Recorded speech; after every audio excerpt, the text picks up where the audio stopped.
What do most Fortune 500 executives have in common? They learned important lessons on the fields and courts of their high school and collegiate sports teams. This is true for both men and women. Ernst & Young found that a whopping 94% of women holding a C-suite position played sports. Their wins and losses shaped their habits and who they would become.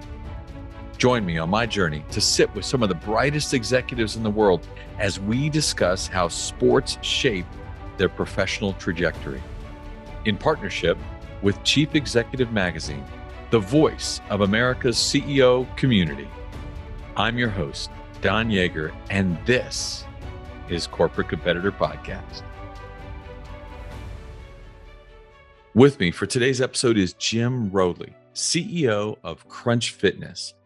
Jim has an inspiring story that spans 30 years in the industry, starting at 24 Hour Fitness, where he initially had to beg for a job and ultimately ending up as the president of the company.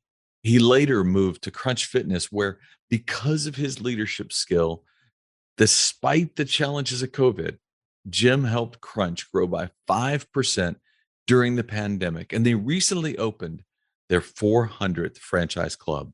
I'm excited to talk to him about his time playing football and then his service to our country as a United States Marine and how all of those experiences shaped his leadership. Who's the person on bike number 2? Well, I don't know. That's the problem.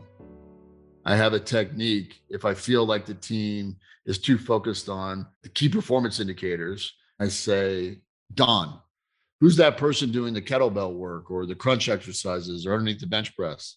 You've got to know your members. Not only know their name, you have to know their goals. You have to know their stories. You have to know what they do in your community. And it reinforces the purpose, the mission. Jim, thanks for joining us. Oh, it's my pleasure. I've been looking forward to this interview for a while now. Thank you. Well, you have a really fascinating career. There are some folks in life who are show dogs who graduated from high level degree programs and they got all the advantages that came with being a show dog. Then there are bulldogs, those who go out there and have fought their way to some pretty extraordinary heights. You're a powerful example of what bringing that grit, as it says on your shirt right there, to the game every day really means. Well, I appreciate that. That's a great compliment. I'll never reject a compliment with a bulldog included based on my 8-year Marine Corps career. Yeah. That's it. Absolutely. You know, it feels sometimes we live in a society where everybody wants instant gratification. How quickly can I get a new business card? Tell me what you learned along the journey at 24 Hour Fitness from rookie sales manager to the youngest promoted vice president in the organization. Trust your instincts, trust yourself. You've got to identify early what your goals are, and then you have to build strategy around that. It just doesn't happen. The greatest irony is that we try to teach our kids, and it's been happening for generations, don't worry about the opinions of others. And there's this massive social media site where you put your images on and your travel and the lunch you had and everything else, and you wait for the opinion of others to like it or not like it or comment it, creating kind of a backwards mentality. And I think if I go back to my early career, I didn't really worry about the opinions of others. Sometimes that made for trouble. More often than not, it made for success. It's that gritty determination, waking up with a plan every day, staying on course, changing course when necessary. It's listening to feedback and not resisting feedback, which is another thing that happens. I mean, we live in such an arrogant society where if your opinion is in disagreement with somebody else, it becomes a screaming match or name calling instead of a point of reflection where you could say, maybe that person is telling me something I should learn from. Introspection and self-reflection is absent for many people, and they're missing a great opportunity. There are a lot of smart people. There are a lot of intuitive people. There are people who have been there and done that, and you can learn from their mistakes. Sharing from people you trust is important. Now, taking advice from people who are more screwed up than you are is not a great idea. And we've all done that. Yeah, exactly. Having the strategy, a tactical plan, staying on course, measuring your gains, identifying when to change. It's all those things. Was there ever a time in your journey when you just got discouraged and thought, man, this isn't happening fast enough. I'm not progressing as I should. And maybe you just thought about stepping off. Oh, when I started my fitness journey, I quit every payday. It just seemed like the 12-hour days, the 6 days a week, the grind, everything that I was putting into it, I wasn't seeing anything back in terms of compensation. So payday would come and I'd walk into the manager's office and I'd resign. And fortunately, I had a manager, Rose Olsen, who saw something in me and was committed to my growth and my opportunity. And she would walk me off the ledge and reset the expectations. I was in my early 20s. I just left the Marine Corps, probably was trying to get too much too soon. So I started to focus on key contributors to success. I started to read a lot more. I started focusing on perfecting my skills. I started to focus on the word called patience. Mm. I had to start to understand that it was probably never going to come at my pace, but if I continued to work hard, that somebody would recognize that and I'd be rewarded. And eventually, it's the flywheel effect. I would get promoted and I would do incredibly well. And then I'd get promoted again. And then eventually, Momentum is working for you. exactly. I always tell my team, you get promoted your highest level of incompetence. There's not usually a book on how to be a great vice president, how to be a great senior vice president, how to be a great president. So you always reset to this highest level of incompetence. It starts all over again. Tell me about the power of having a Rose Olsen in your life, about having somebody who can just believe in you early, see something in you. The time, effort, and energy she put into a guy that was probably a thorn in her side and was quitting every payday and so forth. Her skill set to recognize that there was something in me and to continually provide that push back out the door, back into the office, back out onto the gym floor was just tremendous. When you're shaped by people who are honest, people of high integrity, who you can tell that really care about you and your success, it changes you. And you don't always meet people like that. When you're climbing a ladder, she could have been very competitive. She could have seen a talent in me and tried to suppress it. Because she might have seen you as the potential person that might one day take her job. Yeah, which is eventually I kept getting promoted. I didn't take her job. She stayed with the company for several years and she moved into a different department and was successful. And then she eventually left the company. And I've been fortunate because I've had good people that have continued to reinforce that maybe I could go somewhere in this business. I love it. You talked about reading and really developing an understanding of the word patience and what patience had to mean for you. What advice would you give to someone, a listener who's hearing you talk about setting a goal, but having to also juxtapose that with patience and understand that we have to have the right amount of patience to try to break through those ceilings? It happens to all of us. Absolutely.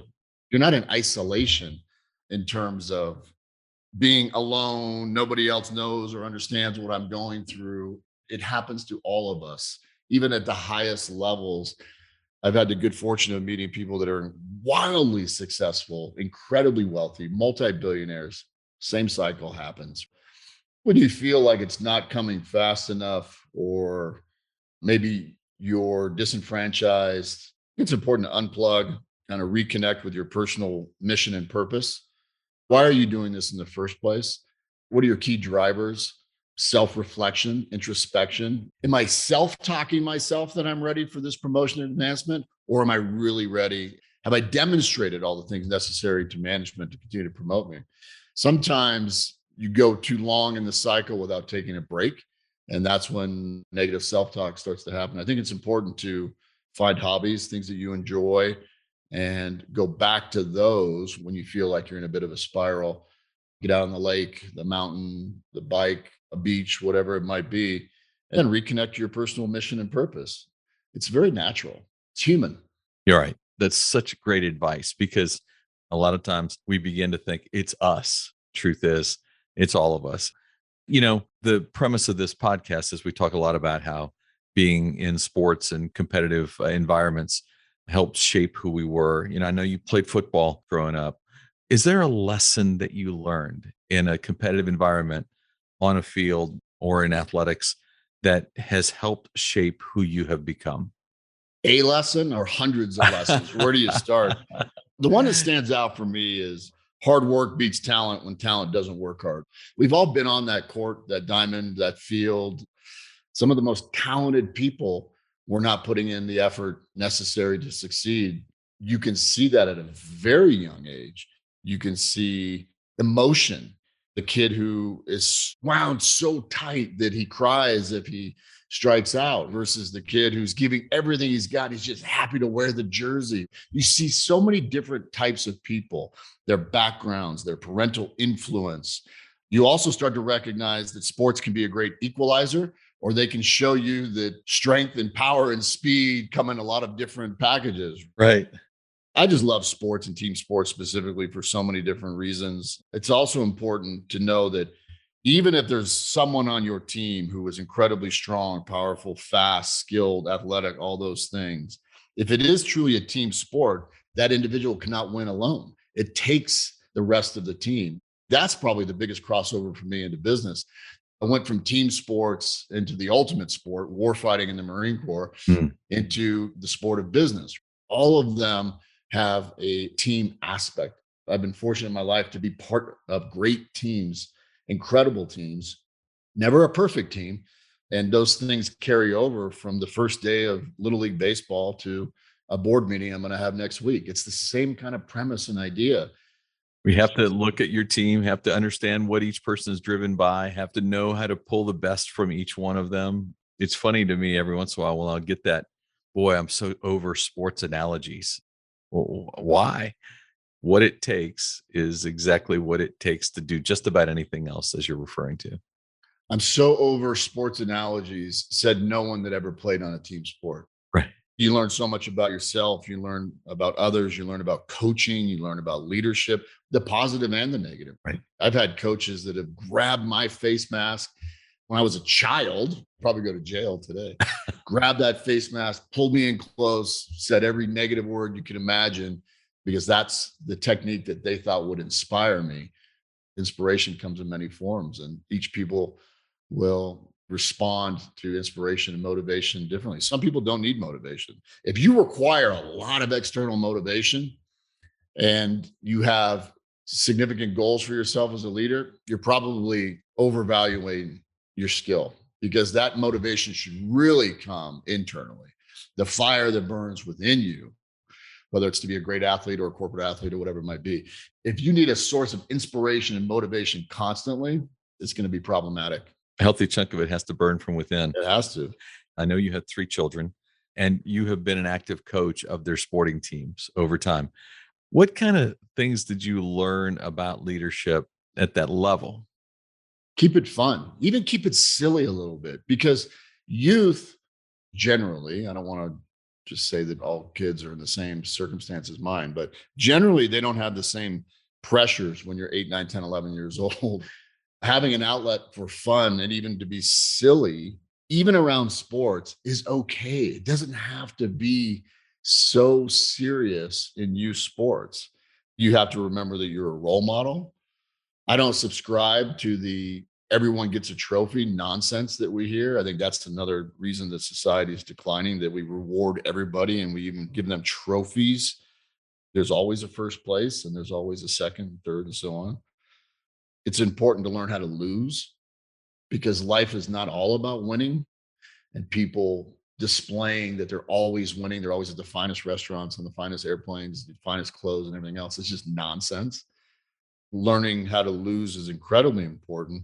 Learning how to rebound from a loss, learning how to take the loss and formulate a strategy to win next time. And we talked a lot about being a gracious winner. My kids were fortunate to all be athletic, play on incredible teams at very high levels. They were captains, most valuable player. They were athlete of the year. Not into perpetuity. I didn't raise any Olympic athletes, but during youth sports and through high school, and my son went on to play in college and so forth, we talked about what it means to lead on a team as a winner and the role that you're setting. And then finally, I think the biggest thing that we learned through youth sports is the suffering that you have through athletics, the running, the constant working out in the heat, the weightlifting, the dieting, everything else. That pain is nothing like the feeling of quitting. If you're going to commit to a team and you're going to commit to those coaches, you're not going to quit. Understanding that the pain of quitting is the greatest pain there is in sports. You weren't disciplined enough to suffer. You didn't push hard enough to do what everybody else was doing. You took the easy path, which is to say, I'm going to quit. I'm out. Yeah. You mentioned learning to lose. I love Nick Saban's great line, never waste a loss. Any advice on how to take a failure in our own business lives and flip the script on it? Well, A, don't make the same mistake twice. So if you're not a student and you're not always learning, that's the first problem, right? You have to learn from those mistakes. Don't make the same mistake twice. Go back immediately and reset what you could have done different, what strategies failed, what tactics failed, what team members didn't put out.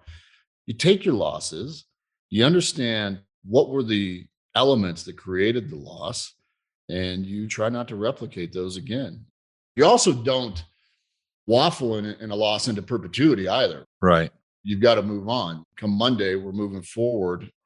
Even taking a loss on the field, it's important to understand what were the emotions of your players, and did your players quit on the field during the game before the clock hit zero? Did they quit? Because then you've got a whole new practice on Monday. Right.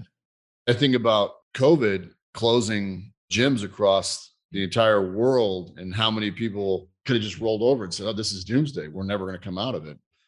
Don't quit. Never quit. You've got to stay in it. As long as you can give effort and energy, you've got to continue. 2009, you came to Crunch as CEO, and this is so impressive to me. And then the pandemic comes, you found a way to actually improve the overall bottom line of the product. You actually saw 5% growth with all that you were up against. What was the way you flipped the script, took that really negative moment where no one would have blamed you for throwing your hands up and said, well, we're screwed? It's part of the resilience of being the leader, being the chief executive. A lot of people in stressful situations or uncontrollable situations, they turtle. I just try not to be that person. I try to be the calmest person in the room at all times and to be thoughtful during those times. Speed is key. You've got to make good decisions. You've got to make timely decisions. But if you turtle and you say, oh, I need more time to think about it and everything else, everything's passing you by. Right. My partner, Mark Mastro, and I bought the company in 2009 with Angelo Gordon. When I started with Crunch, one of the first things we did is developed an emergency action plan. They did not have one. In the event of a hurricane, in the event of a great earthquake, any natural disaster or catastrophe, what was the action plan? So when COVID hit, the first thing I did was assembled my team, and we brought out the emergency action plan, which really talks a lot about ensuring that there's high communication. How do we maintain payroll? How do we notify the member base? Ensuring that all of our IT was in a place where we could communicate with all of the members and team members and so forth. And then we started Zoom calls every morning at 8 a.m. dissecting what does this mean? Because it wasn't an immediate shutdown. It was a notification, I think, on March 17th. I was actually with Mastro. We were at a Sacramento Kings game, sitting courtside. One of the perks of your business partner being an owner of an NBA team, right? Right. One team came out and was doing the warm-ups, and the other team didn't. And we're like, what's with the delay? What's with the delay? And then finally it was like, they canceled the game because of COVID. So immediately my mind was, okay, what does this mean for the business tomorrow? And then we had the shutdowns happen state by state, region by region, county by county. So we were dealing with that. I had nearly 100 franchise owners. We own Crunch, but we also franchise it. So we've got a lot of people that are participating. I knew that I had to develop a comprehensive plan that didn't just work for the corporate owned clubs, but that worked for the franchise system as well. And then we started to think about things like, how are we going to pay rent if we don't have any income? How are we going to pay our employees if we don't have any income? Should we charge the members? They have a membership agreement. And that's one way for us to continue to maintain income and so forth. And then started putting all these in different verticals and then going through. Ultimately, the guide was do what's right. not what's right for your shareholders, not what's right for your landlords, but do what's right for your team and do what's right for your trusted members, of which now we have over 2 million. A lot of companies in the industry continued to bill their members. And I knew for a fact that wasn't going to be right. So we did not bill our members during the gym closures. And my team is fantastic. How are my team members going to be affected by this if they can't work? So we covered their compensation for another pay period. And then we covered their health benefits for several months so that they were not without health benefits. First, you take care of the team, then you take care of your members, and then you look internally. And we had to make some very tough decisions around layoffs and payroll management and payroll reductions. So we got all of that infrastructure set. And then once everything was set and stabilized and we knew we were in for a long fight, a lot of people stopped spending money and stopped thinking about kind of strategy. And I said, let's take this time to get better. Instead of having to do a parallel process where you're managing the daily business and thinking of innovation and strategy, the business was closed for the most part. So we had all the opportunity in the world to perfect some of the member experiences, team member experiences, IT upgrades, marketing, ideating. Someone told me a long time ago, your real role as a leader is not to have all the answers. It's to know what questions to ask. Yep. I asked a lot of questions. My executive team just responded quickly. They got us the information that we could debate. We reemphasized the importance of communication, number one, timely decision-making, courage, decisiveness, judgment, all those things you're supposed to learn along the way. Yeah. We went through a lot of our data and our surveys, our member responses and so forth. And we started to internalize how to get better. And we spent money. So we bought filtration systems, our cleaning processes. We sought out chemicals that wouldn't be harmful to the skin or to the equipment, to the members from an inhalation standpoint. We bought new equipment so that it was more attractive on the floor in terms of finding towels and cleaning supplies. We invested during COVID. The result of that is our members recognized it. Our team members appreciate it. We were fortunate. The first thing you said that grabbed me is that in 2009, the first thing you recognized was the need for an emergency action plan. When COVID happened, you had put some work into thinking through potential challenges. You had game planned for a little bit of a crisis. You know, if you stay ready, you never need to get ready. My father was a Marine. My grandfather was a 20-year Navy veteran, but 19 of his 20 years he spent in the Marine Corps as a corpsman. You talk about preparation, you talk about having a tool for everything. My kids laugh about it all the time. My wife loves it because there's always a raincoat, there's always a flashlight, there's always a tool, there's always a knife. That's just how I've lived my life. And I'm not a prepper. I don't have a basement full of, 1,000 rolls of toilet paper, but I'm always prepared. In business, it's got to be the same planning. What happens in the event that things are out of control? The best thing you can do is have a plan that's ready. And it may not be perfect, but if it's 80% of the way, great. Yeah. You've got to go with your instinct and you've got to know your business. A lot of it comes too from knowing your business. Everything comes from the field. So I spend as much time as I can in the field trying to really understand my team's motivation, my members, their motivation. So a lot of the information was at hand. Jim, a story I read about you talked about the idea that you'll go out and you'll often work out with members who have no idea that you own the joint, kind of like the ultimate undercover boss. Except for you don't have cameras and a fake beard. But has there been an experience where something you've learned out in the field has changed the way you've led? Well, two things. One, I've got a business partner by the name of Mike Feeney, and Mike Feeney does all of our construction, development, equipment purchasing, and everything else. I remember, I don't know, it was probably 15 or 20 years ago. Mike taught me a valuable lesson. If you really want to know how your gym's operating, go in the locker room and take a shower. The shower is going to tell you everything.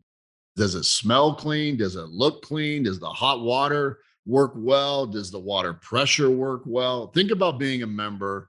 You've had a great workout and you go into the locker room and it's just a disaster. Towels aren't soft. They don't smell clean. The soap's empty. There's no toilet paper, whatever it is. And this is going to sound silly, but I learned a lot about my hundreds and hundreds. We've got over 407 crunch gyms from the locker room. Hmm. Oftentimes I start my visit in the parking lot because I want that parking lot clean. I don't want to see trash and debris. I don't want to see overflowing trash cans. I don't want to see smudges on the glass.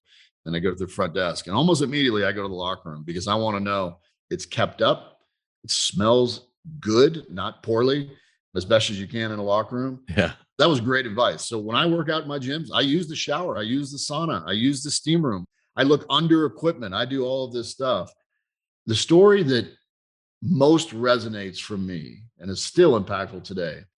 I was at a gym visit and I saw a female member out in the parking lot pacing back and forth in front of the front door. She was obese and I could tell that there was an anxiousness. I walked out the front door and I asked if she was okay. And she said, yes and no. I'm a new member. Today's my first day and I'm scared to go inside. She was intimidated by thinking that everybody in that gym was going to look like Mr. or Miss Olympia and that she was going to be shunned or looked at or have people jeer at her or whatever it might be. I assured her that that wasn't the case. I said, take my hand and come in with me. We're going to do this together. I showed her how to check in at the front desk. And of course, the front desk receptionist was amazing and just delightful and already started to make this woman feel better. Because I introduced her. I said, this is our new member, Carolyn. Today's her first day. She's a little nervous about things. And of course, my team came through and created inspiration from the front desk. And then we got out on the floor. I walked her around, pointed out that not everybody in there was getting ready for the Olympia competition. And then I asked what she'd like to do. And she said she'd like to do a treadmill. So we went and we got on a treadmill. We did a slow walk and a slow talk. And we talked about her goals and things like that. I introduced her to one of my personal trainers. That woman ended up losing, I think, 130 pounds over the course of her time with us. Still strikes me today as just one of the most gratifying stories. And one of the reasons that I've stayed in the fitness business for 30 years, I've worked hard and I've been rewarded, but the inspiration that comes from the member base is tremendous. The stories that we've had, not always weight loss. Sometimes it's weight gain. Sometimes it's competition. Sometimes it's going to the police academy or the fire academy or joining the military or recovering from ACL surgery or having multiple sclerosis or whatever it might be. We're filled with stories of people pushing and succeeding. That story with Carolyn, I'll never forget it.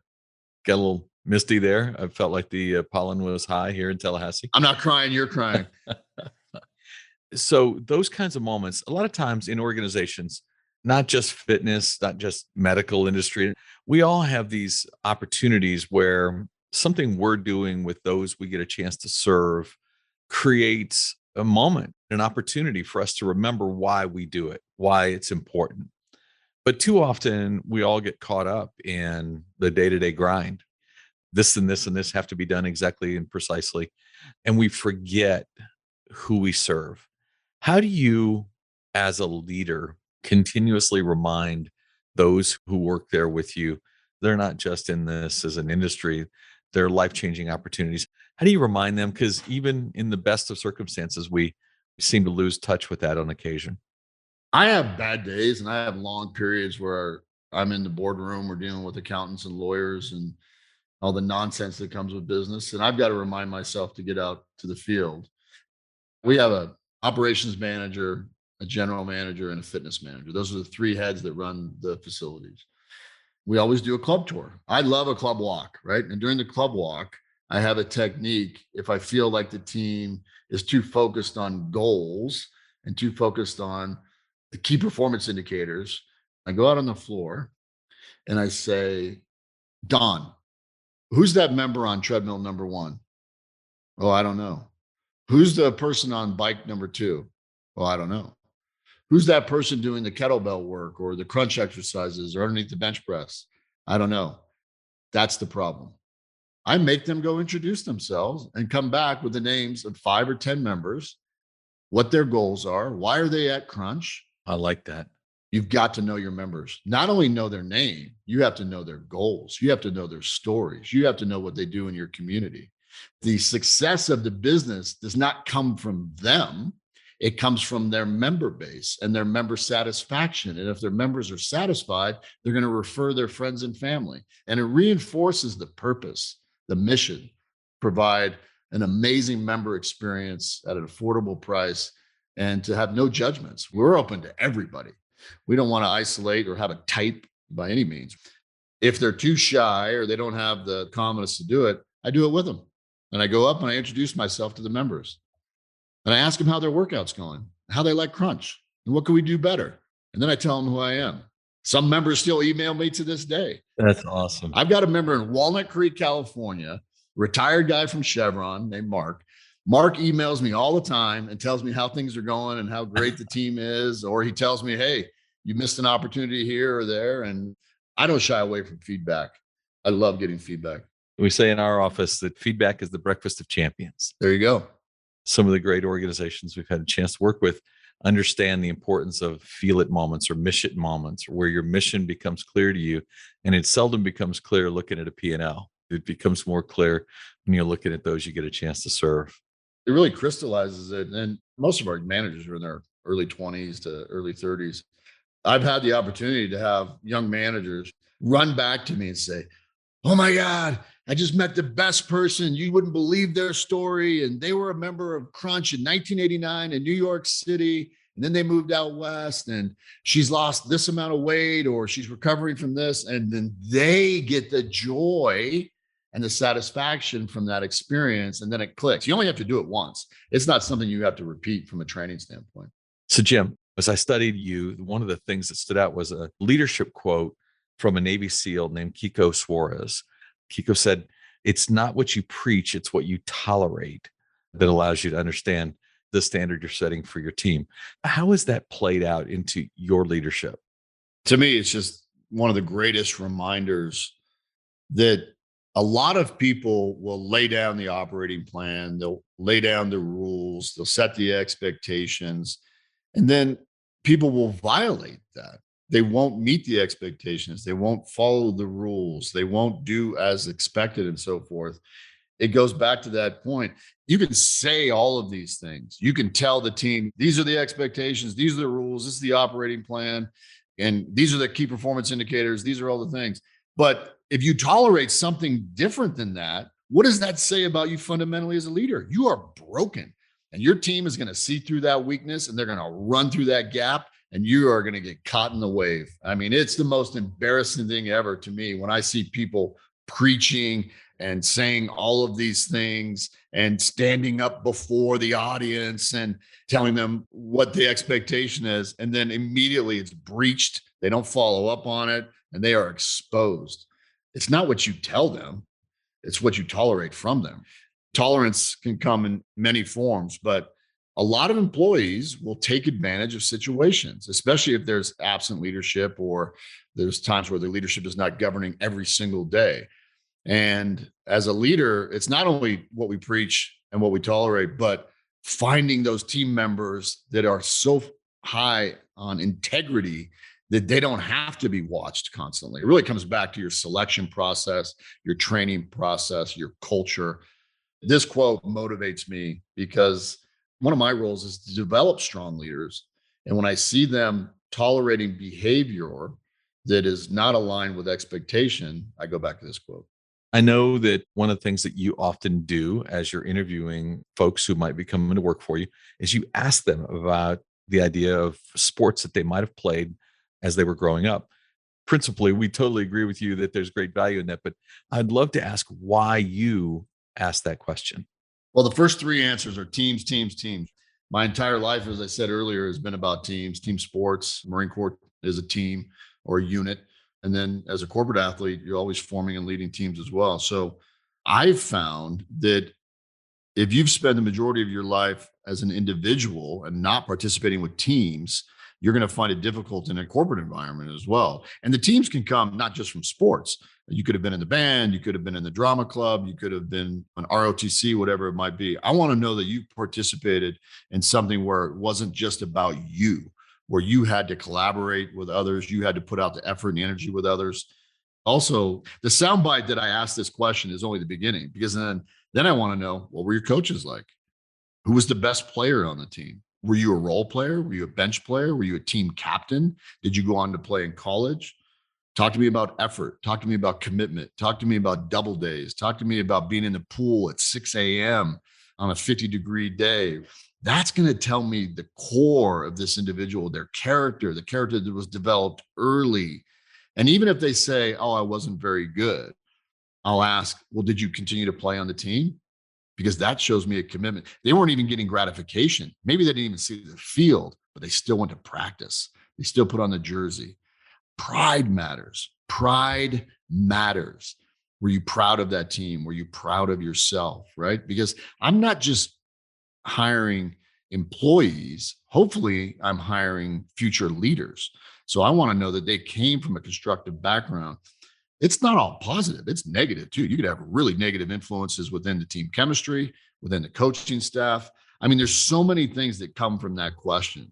And when I love it the most is when they say, my dad was my coach, my mom was my coach, my older brother was my coach. Because then we get into the interpersonal stuff. What was that like? They're not ready for those questions. They're not ready for those questions. They cut through quickly and you start to identify the person. And because you're hearing what their life experience helped shape them to become. Absolutely. There are many organizations, a lot of companies, especially, who refer to their organizations as teams.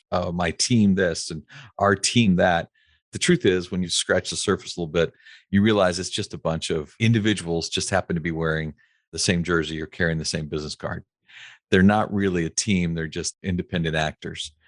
You know what it's like to be part of a team, both athletically, corporately, from the Marine experience.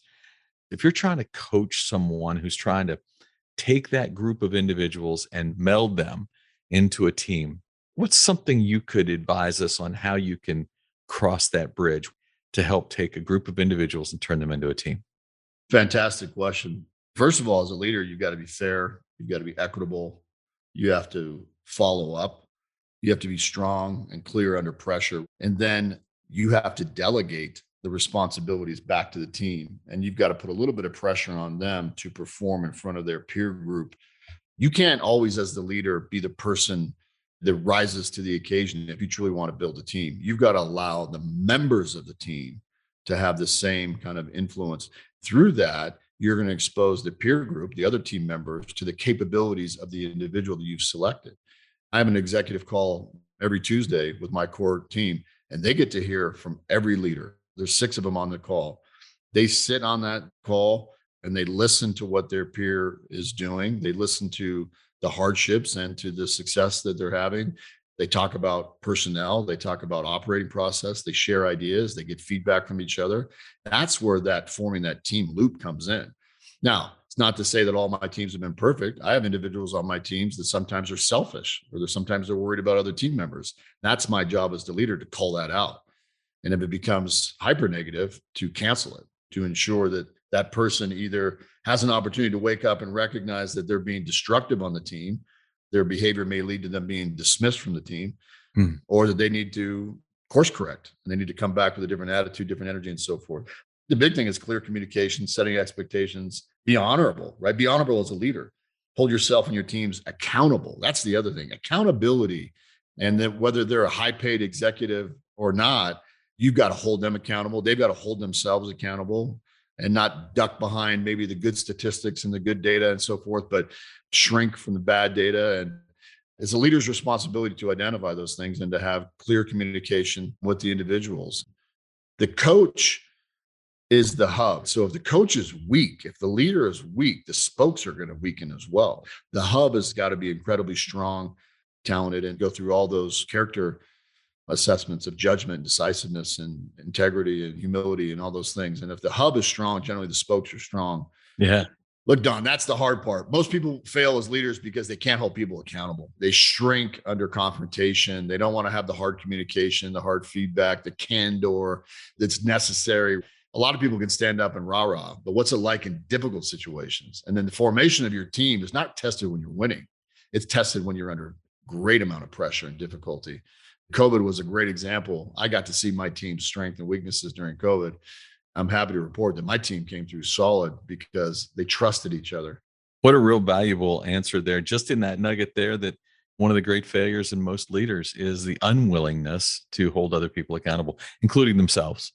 Jim, I got to tell you, I got pages of notes here. I've been scribbling left and right as I'm looking down. I cannot thank you for the gift of your time, your wisdom, your experience, and your service. I appreciate it. It's been illuminated to even go through the questions and for me to have to reflect on it as well, because it's a time for me to ensure that I'm doing all those things. And it's been said that getting your stuff together requires a level of honesty that most people can't even imagine. And there's nothing easy about realizing that you're the one that's been holding you back. Don't look to blame your circumstances on others. Have that honest reflection and introspection where it's about you getting your stuff together and marching forward. And that level of honesty you have to have with yourself. Yep. It's hard. It is. It's hard. Yeah. Well, thank you again for your willingness to be a corporate competitor. My pleasure. I appreciate it. Really enjoyed the talk, and good to meet you. And thanks for your book. I appreciate it. Jim had me at their motto. The motto at Crunch Fitness is perspire to greatness. And greatness is what we're all about. That's what we're all chasing. So exciting to have had this conversation with him. Now, I got to tell you, 3 big takeaways. The first one was, I love the idea that years before the pandemic, not long after they bought the company, Jim sat down and designed an emergency action plan, because they wanted to make sure that if something happened, something that threw an operation off target, they knew what they had to do in order to take care of their people and take care of their customers. But in that emergency action plan, I loved it when he was describing why. He said, if you stay ready, you never need to get ready. Boy, how ready are we for what might come our way? And if we are constantly thinking about possibilities, thinking about what might need to happen if something were to go off track, if we stay ready, you never have to get ready. Powerful. The second one that really caught my attention was when he was talking about his efforts when he gets into an organization, when he gets into one of his member clubs, about the good leader doesn't have to know all the answers. They just have to ask the right questions. For many of us, we think, oh my gosh, everybody's looking at us. They've got to expect great things from us. The truth is, if we can just ask the right questions collectively, we will often find the right answers. And then I loved his favorite quote from that Navy SEAL, Kiko Suarez. It's not what you preach, it's what you tolerate that sets the standard, sets the bar for your team. If you are speaking one language and letting everyone get away with something else, it tells the team that you as a leader are broken and that they're going to run through that gap. Man, that really speaks truth to me and is one of those places that I need to constantly remain vigilant. I hope you gained as much today as I did. What a powerful lesson. Today, we can all be better corporate competitors. If you could share one habit, one thing you've done consistently that allowed you to separate yourself from your competitors, what would it be? In my 30-year career, 2,500 of the greatest athletes, coaches, and leaders answered that question for me. This is Don Youre, who did that that article I was telling you about. Don, Dave Sims with Coach K. How you doing? Hey, Don. How you doing, my man? Great, sir. What they gave to me is what I'm giving to you in my online course, Journey to Greatness. Through engaging storytelling and on-demand videos, you will learn the 16 habits that will jumpstart your personal growth. I will instruct you on how to apply these winning characteristics to your life through custom workbook exercises. We are slashing the price for our podcast listeners. Lifetime access to Journey to Greatness is normally $399, but for our podcast listeners, it will be $49 with the code podcast at checkout. Click the banner on corporatecompetitorpodcast.com to enroll. Thanks for listening to the show. I would be so grateful if you left us a rating and a review. We will be rolling out a new episode every Wednesday. To be the first to listen, subscribe to the podcast on our website, corporatecompetitorpodcast.com. Plus, as a thank you gift, you will receive a free chapter from one of my best-selling books on the habits of high-performing teams. Stay in touch by connecting with me on social media at Don Youre, Yaeger, on Twitter, Facebook, Instagram, and LinkedIn. Until next week, I appreciate you.